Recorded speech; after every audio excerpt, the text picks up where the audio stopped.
Welcome. Thank you.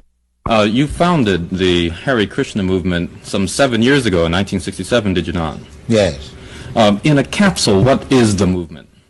The movement is to awaken God consciousness of the human being. The human being is distinguished from the animals, that the animals cannot understand what is God. Mm-hmm.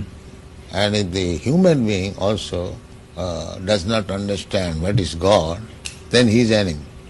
I see. And so your movement is to bring about an understanding of God among human beings. Yes. And Hare Krishna means what? Hare Krishna means addressing the energy of God. Hare means the energy of God, and Krishna means God. Mm-hmm. Okay, you were here yesterday and to attend your annual festival that was held here in Golden Gate Park, and we were there too. And in fact, here it is. A few thousand people came out to hear it. How many people are now disciples of the Krishna consciousness movement?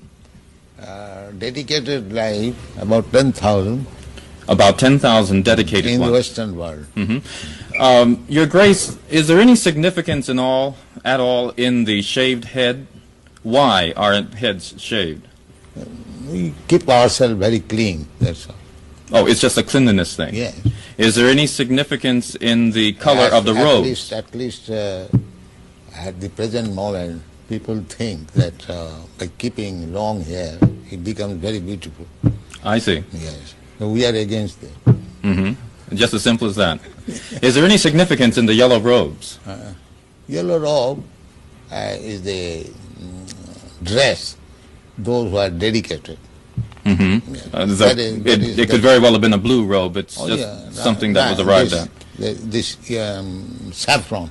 Mm-hmm. Mm-hmm. Your Grace, why do you feel that so many people are pulling away from the traditional religions in this country, such as Christianity and so forth, and going for the trying to understand the Eastern religions? We hear a lot of swamis and gurus and other type of yogi and so forth. Why do you feel that people are pulling away from the traditional Christian standards here?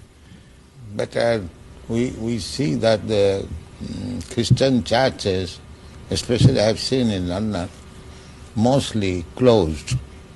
People are not interested, or the Christian leaders, they cannot make them interested. Why? Did Christianity fail the people, which is why they're turning to other things? Or? I think so. Mm-hmm. Mm-hmm. You say that Hare Krishna consciousness pretty much takes the absolute truths from the Bible, the Quran, the Torah, and the Vedic. Yeah, everywhere. Everywhere. Religion means to understand God. I understand, but do you feel that in getting truths from various places like the Bible and the Quran and so forth, don't you run into conflicts at all or contradictions in those particular philosophies? No, I don't find any conflict, because the ultimate goal is God. So you have to understand God and try to love Him. So you can go through any religious process. If the goal is attained, that you understand what is God, and you try to love Him, then your life is perfect. Why do we see so many of your followers chanting almost all the time? Chanting means to keep association with God always. So you have to audibly chant Hare Krishna? Yes. This is transcendental vibration. Just like a radio message, if you keep contact with the radio message, then you know everything what is going on outside. Similarly, this transcendental sound, Hare Krishna, if you chant, then you keep connection with God directly. Thank you very much, Your Divine Grace. It's been our privilege to talk with you and to meet you. Thank you. And hope that we can see you again when you return. Hare Krishna.